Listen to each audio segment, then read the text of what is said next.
Welcome dear students, मैं राजेश सोनी आप सभी का सोनी मैथ्स क्लासेस में हार्दिक स्वागत करता हूं। लास्ट लेक्चर में अपन ने एक्सरसाइज 1.2 के क्वेश्चन नंबर 1, 2, 3 डिस्कस किए थे, तो वे आप सभी को समझ में आए होंगे। यदि किसी को कोई प्रॉब्लम है तो वीडियो को वापस से देखें, और फिर भी यदि कोई कंफ्यूजन रहता है तो मेरे से भी आप कांटेक्ट कर सकते हैं। तो आज अपन उसी क्रम में आगे बढ़ते हुए इस एक्सरसाइज को कंप्लीट करते हैं। तो इसका जो फोर्थ क्वेश्चन है वह इस प्रकार है कि जो सेट ए दिया गया है उसमें आपको एलिमेंट दिए हुए हैं 1, 2, 3, 4। बी सेट दिया गया है, सी दिया गया है, एफ है वह ए से बी में परिभाषित है। तो यहाँ पर आपने दो समुच्चय को व्यक्त किया डायग्राम के रूप में। ये है, मान लेते हैं ए और ये है बी। तो ये सेट ए है, ये सेट बी है। ए से बी में जो फलन परिभाषित है वह एफ है। इसके बाद जो फलन जी है वह बी से सी में परिभाषित है, तो इसलिए यहाँ पर एक तीसरा समुच्चय सी लेते हैं। और बी से सी के मध्य जो फलन परिभाषित है वह है जी। तो इसके बाद अब आप देखिए कि जो सेट ए है उसमें आपको 4 एलिमेंट दिए गए थे, वे हैं 1, 2, 3 एंड 4। इसी प्रकार सेट बी में भी आपको 4 एलिमेंट दिए गए हैं, वे हैं 3, 5, 7 एंड 9। इसी प्रकार सेट सी के अंदर भी 4 एलिमेंट दिए गए हैं, वे हैं 7, 23, 47 एंड 79। अब यहाँ पर हमें ज्ञात करना है कि गोफ इनवर्स और F inverse of ji inverse, और वे क्रमित युग्मों के रूप में होने चाहिए। तो इसलिए अपन यहाँ पर जो फलन एफ और जी है उसके अंतर्गत ए के अवयवों का बी से संबंध देखते हैं और बी के अवयवों का सी से संबंध देखते हैं। तो यहाँ पे हमें एफ एक्स की जो वैल्यू है वह दी गई है 2x + 1। इसलिए एफ एक्स के आधार पर F X is equal to 2x + 1 के आधार पर आप इसे सॉल्व करेंगे। तो जब x की वैल्यू 1 होगी तो यहाँ से हमें 3 मिलेगा, अर्थात 1 का रिलेशन है वह 3 से है। इसी प्रकार जब x की वैल्यू आप 2 लेंगे, अर्थात x बिलोंग टू a है, तो यहाँ से आपको 5 मिलेगा। 3 लेने पर 3 का जो इमेज है वह 7 प्राप्त होगी। इसी प्रकार से 4 लेने पे आपको 9 मिलेगा। जब अपन फंक्शन बात करें फंक्शन g की, तो आपको gx दिया हुआ है x² - 2। तो जब आप b और c के जो अवयव है उनमें संबंध परिभाषित करेंगे तो वह gx के द्वारा होगा। तो जब आप x के स्थान पर 3 रखेंगे तो यह बनेगा कुछ इस प्रकार से। आप यहाँ पर देख सकते हैं कि g3 जब आप सॉल्व करेंगे तो यह होगा 3 का स्क्वायर - 2, मतलब 9 - 2 = 7। तो 3 का जो रिलेशन है वह 7 से होगा। इसी प्रकार 5 लेने पर जो प्रतिबिंब है वह 23 प्राप्त होगा, 7 लेने पर प्रतिबिंब 47 प्राप्त होगा, और 9 लेने पर प्रतिबिंब है वह 79 प्राप्त होगा। अब यहाँ से आप देखिए कि जो एफ व जी का संयुक्त फलन है जो होगा गोफ वह परिभाषित होगा ए से सी में, जो अपन इस एक्सरसाइज के फर्स्ट लेक्चर में डिस्कस कर चुके हैं। तो अब आप यहाँ पर देखिए कि जो गोफ फंक्शन है उसकी वैल्यू इस डायग्राम के अनुसार होगी, जो होगी 1 का जो रिलेशन है वह होगा 7 से। चूंकि हमें क्वेश्चन में दिया गया है कि इसे क्रमित युग्मों के रूप में लिखना है, अतः आप इस प्रकार से इसे लिखेंगे। 2 का जो रिलेशन है वह है 23 से, और 3 का जो रिलेशन है वह है 47 से। इसी प्रकार 4 का जो रिलेशन है वह 79 से। तो यह आपका गोफ जो है उसकी वैल्यू मिली हमें। लेकिन क्वेश्चन में आपको चाहिए गोफ इनवर्स एवं F inverse of ji inverse की वैल्यू। तो आप अब यहाँ से लिखेंगे कि अतः गोफ इनवर्स की जो वैल्यू होगी वह अपन प्राप्त करेंगे क्रमित युग्मों के अवयवों को परस्पर चेंज करके, क्योंकि एफ का जो प्रांत होता है वह एफ इनवर्स का सह प्रांत होता है और एफ का जो सह प्रांत होता है वह एफ इनवर्स का प्रांत होता है। यह अपन ने लास्ट लेक्चर में डिस्कस किया था। तो इसलिए जब आप इन्हें चेंज करेंगे तो हमें गोफ इनवर्स की वैल्यू प्राप्त होगी। इसके बाद अब नेक्स्ट हमें एक चीज और यहाँ पर फाइंड करनी है, वह है F inverse of ji inverse. तो आप यहाँ पर लिखेंगे कि प्रमेय 1.7 के अनुसार जो गोफ इनवर्स है वह बराबर होता है F inverse of ji inverse के। तो इसलिए आप यहाँ से सीधे ही इसे इस प्रकार से लिख सकते हैं कि जो F inverse of ji inverse है वह भी सेम गोफ इनवर्स की वैल्यू को ही व्यक्त कर रहा है। 23, 2, 47, 3, 79, 4 इस प्रकार से इस क्वेश्चन को हल किया जाएगा। इसके बाद नेक्स्ट अपन बात करें क्वेश्चन 5 की। तो क्वेश्चन नंबर 5 में आपको दिया गया है कि एफ है वह आर से आर में परिभाषित एक फलन है। एफ एक्स की जो वैल्यू है वह दी गई है ए एक्स प्लस बी, और जहां ए है वह नॉट इक्वल टू 0 से परिभाषित है। तो सिद्ध कीजिए कि एफ एक की आच्छादक फलन है। तो इसको लास्ट क्लास में और उससे लास्ट क्लास में अपन ने देखा था, क्वेश्चनों को सोल्व किया था कि एक ही आच्छादक फलन किस प्रकार से ज्ञात किए जाते हैं।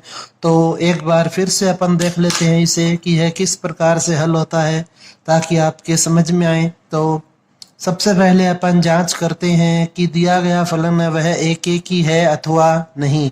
तो इसलिए जांच करेंगे फलन के एक ही अथवा बहु एक ही होने की। तो यहाँ पर हमें सबसे पहले जांच करने के लिए दो अवयव x1, x2 चाहिए होते हैं।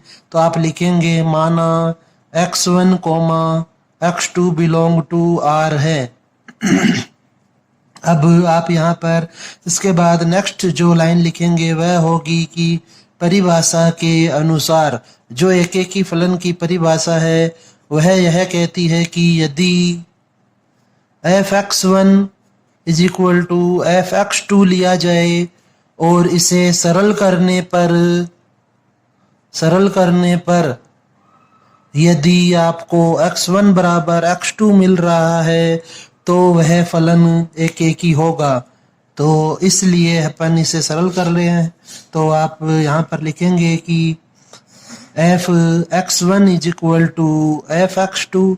अब हमें f(x1) की वैल्यू चाहिए। तो क्वेश्चन के अनुसार f(x1) की वैल्यू होगी ax1 प्लस b और f(x2) की वैल्यू होगी ax2 प्लस b। तो जब आप इसे सोल्व करेंगे तो आपको मिलेगा कि b से b कैंसिल हो रहा है। तो नेक्स्ट लाइन जो बनेगी वह होगी ax1 is equal to ax2। अब यहाँ पर a से a को भी कैंसिल किया जा सकता है, इसलिए हमें प्राप्त हुआ x1 is equal to x2। तो अतः आप कह सकते हैं कि f वह एक ही फलन है, f एक ही फलन है।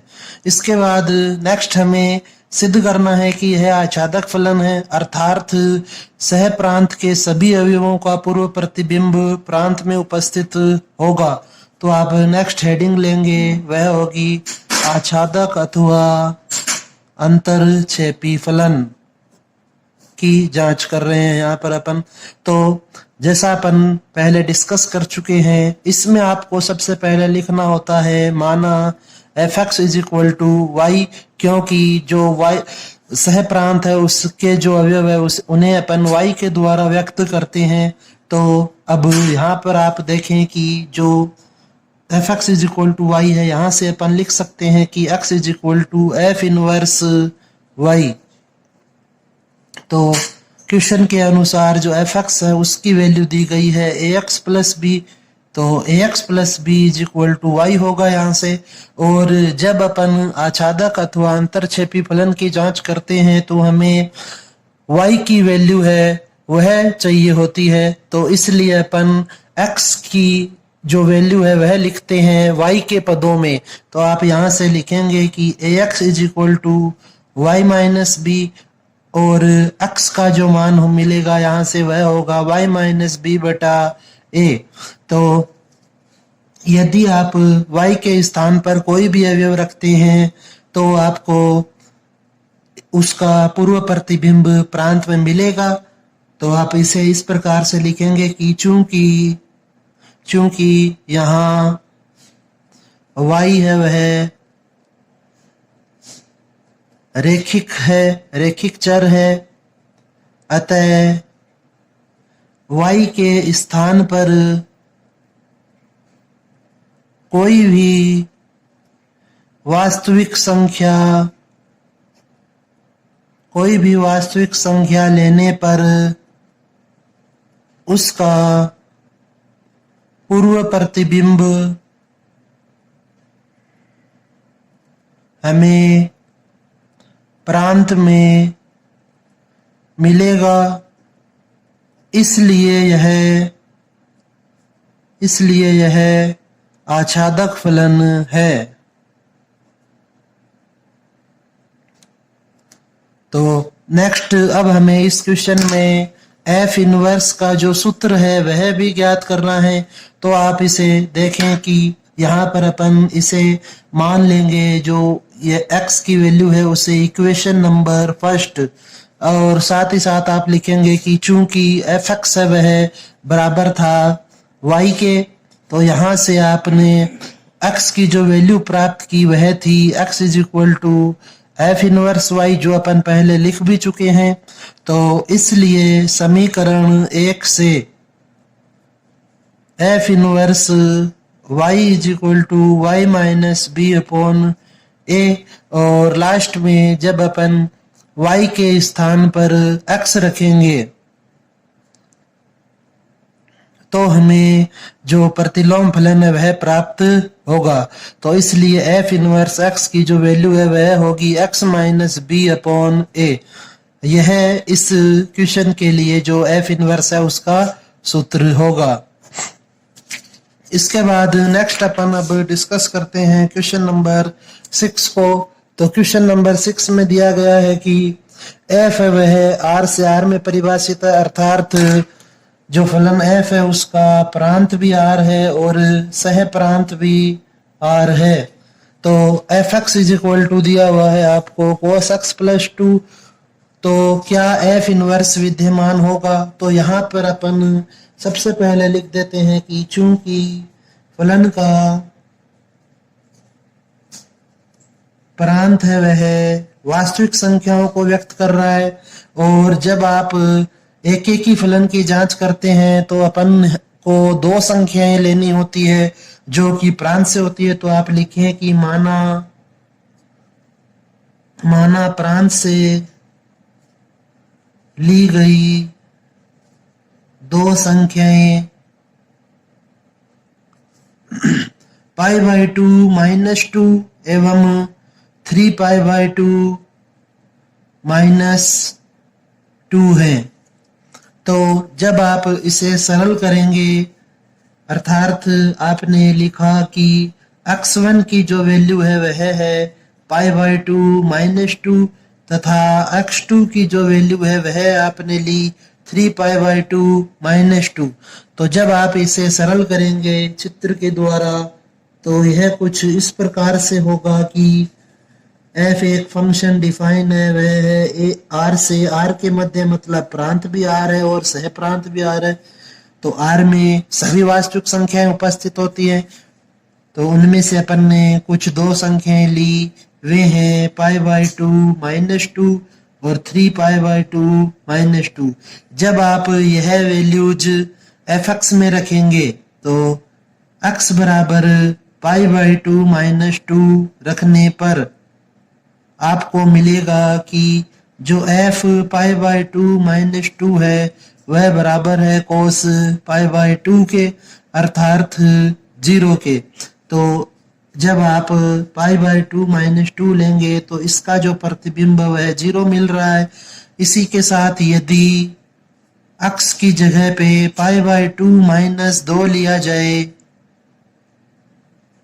3π/2 -2 लिया जाए, तो आपको f 3π/2 -2 की जो वैल्यू मिलेगी वह होगी cos 3π/2, और cos 3π/2 की वैल्यू भी 0 ही होती है, इसलिए इसका जो प्रतिबिंब है वह भी आपको शून्य प्राप्त होगा।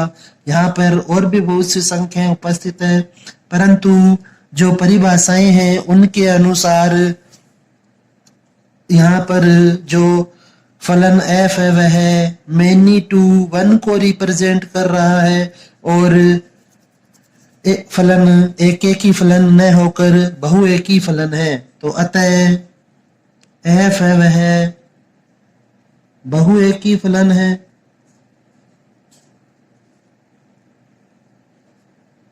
इसलिए f इनवर्स ज्ञात नहीं किया जा सकता है। नेक्स्ट जो क्वेश्चन है वह है कि f इनवर्स ज्ञात करना है, जबकि f है वह a से b में डिफाइन है और a और b जो सेट है वे आपको दिए गए हैं। तो इसे भी अपन डिस्कस कर लेते हैं।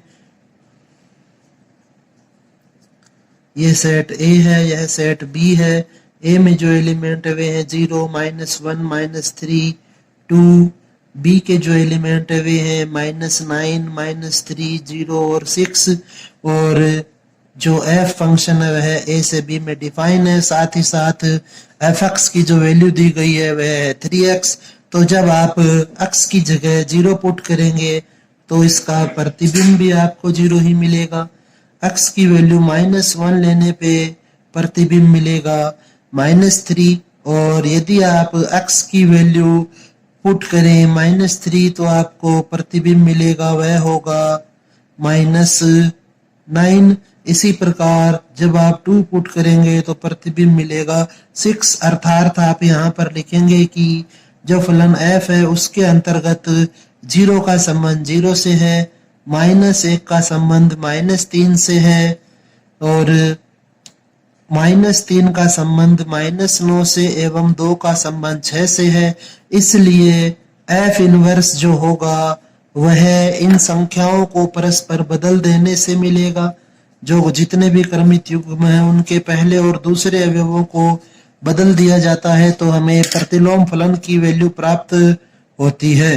तो इसलिए यह बनेगा -3, -1, -9, -3, 6, 2।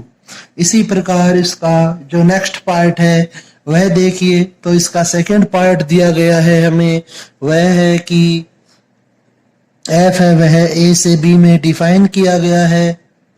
f एक कोई फंक्शन है। f में जो एलिमेंट्स वे हैं 1, 3, 5, 7 एंड 9, और जो b जो सेट है उसके एलिमेंट है 0, 1, 9, 25, 49 एंड 81। तो fx की जो वैल्यू है वह है x²। तो इसके अनुसार जब अपन x की वैल्यू 1 लेंगे तो 1 का प्रतिबिंब होगा 1, 3 का 9, 5 का 25, 7 का स्क्वायर करेंगे 49, 9 का स्क्वायर 81। तो आप यहाँ पर देख सकते हैं कि जो आपका फलन है वह एक ही फलन है। तो चूंकि दिया गया फलन एक ही है तथा सहप्रांत अथवा समुच्चय B के आधार पर अतः सहप्रांत के आधार पर आप कहेंगे कि यह अंतरक्षेपी फलन है। अंतरक्षेपी फलन है क्योंकि B में अवयव 0 का कोई पूर्व प्रतिबिंब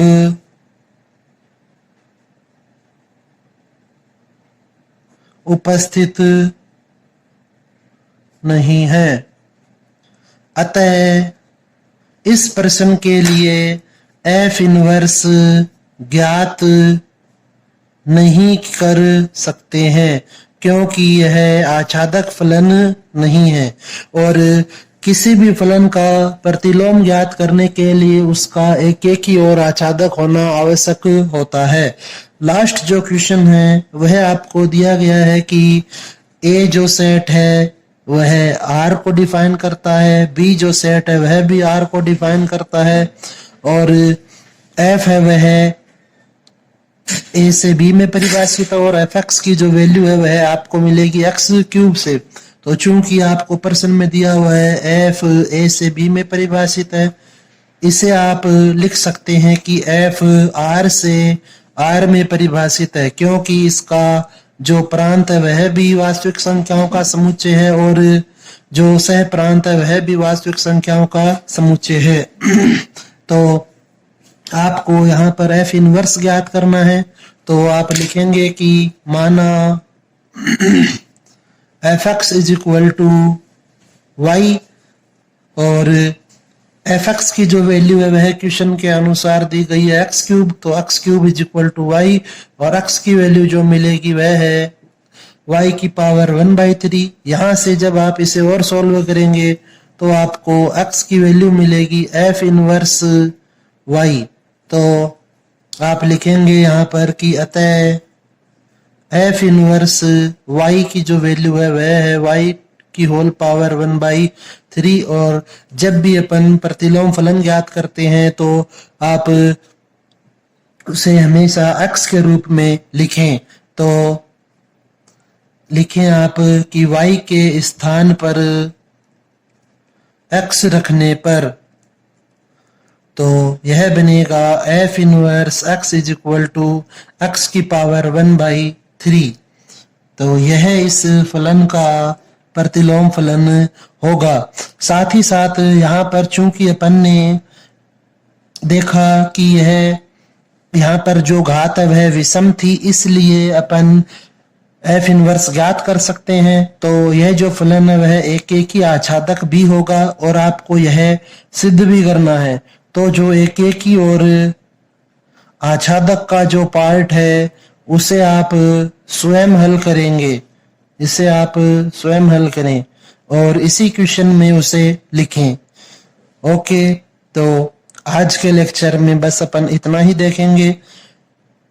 कोई उम्मीद करता हूँ आपको समझ में आया होगा और फिर भी यदि कोई प्रॉब्लम है तो वापस से वीडियो को देखें और अपनी जो कंफ्यूजन है उसे दूर कर सकते हैं।